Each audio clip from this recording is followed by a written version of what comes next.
5 functional groups करने वाले हैं इस वीडियो में। हम लोग पहला फंक्शनल ग्रुप आता है हेलोजन। हेलोजन के लिए एक कार्बन लिया और 3 हाइड्रोजन लिए।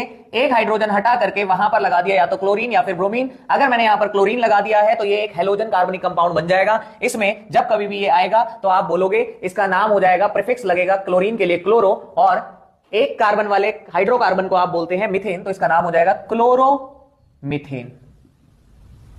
इसी प्रकार से अगर यहां पर Cl की जगह पे Br लगा होता तो वो हो जाता ब्रोमोमीथेन।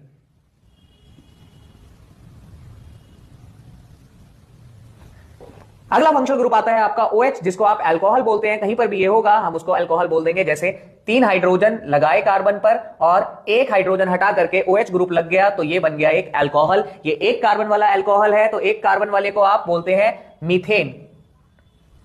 इसमें लगता है सफिक्स ऑल, इसलिए इसका नाम हो जाता है मीथेनॉल। कहीं पर भी OH होगा आप रिकॉग्नाइज कर लोगे ये एक अल्कोहल है। बहुत सही। अगला आता है एल्डिहाइड। एल्डिहाइड के लिए आपने एक कार्बन लिया और उसके साथ एक ऑक्सीजन लगा दिया, एक हाइड्रोजन लगा दिया तो ये बन गया CHO। यहां पर हमने एक लगा दिया हाइड्रोजन, एक कार्बन वाला जो है उसको मीथेन बोलते हैं और इसके लिए सफिक्स लगता है अल, इसका नाम हो जाएगा मीथेनल। याद रखिएगा इसमें और इसमें कोई कंफ्यूजन नहीं होनी चाहिए। अगर एंडिंग में CHO लगा है तो आप बोलेंगे ये एक एल्डिहाइड है, और एंडिंग में अगर OH लगा है तो आप बोलेंगे ये एक अल्कोहल है। और सर ये आता है कीटोन, जो सबसे ज्यादा इंपॉर्टेंट रहेगा। ये देखिएगा, एक कार्बन एक कार्बन एक कार्बन।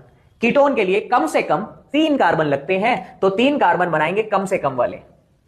और सर जो कार्बन बीच में होगा यानी कि उसके अगल बगल वो कार्बन से घिरा हुआ है उस पर लगेगा ऑक्सीजन। इसी से ये रिकॉग्नाइज हो जाएगा कि ये एक कीटोन है। तो यहां पर लगा दिया हाइड्रोजन हाइड्रोजन हाइड्रोजन।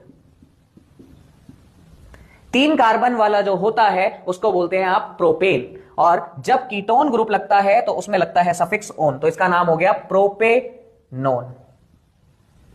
इंपॉर्टेंट रहेगा तो ध्यान रखिएगा, जो भी कार्बन है जिस पर ऑक्सीजन लगा है वो अपने अगल और बगल दोनों जगह पे कार्बन से घिरा होगा। यहां पर R का मतलब होता है एल्काइल ग्रुप, यानी कि कम से कम एक कार्बन तो लगा ही हुआ है।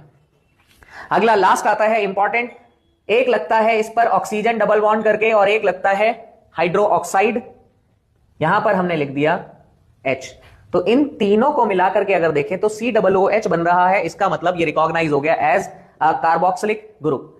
तो इसमें लगता है आपका ऑइक एसिड। कितने कार्बन वाला है? एक कार्बन वाला। एक कार्बन वाले को आप मीथेन पढ़ते हैं तो इसमें मैंने लिखा मीथेन और ऑइक एसिड लग गया आपका सफिक्स। तो इसी प्रकार से इसका नाम हो गया मीथेनोइक एसिड। ये पांचों फंक्शनल ग्रुप्स आपको आने चाहिए और याद रखिएगा अगेन कीटोन के अंदर कम से कम 3 कार्बन चाहिए।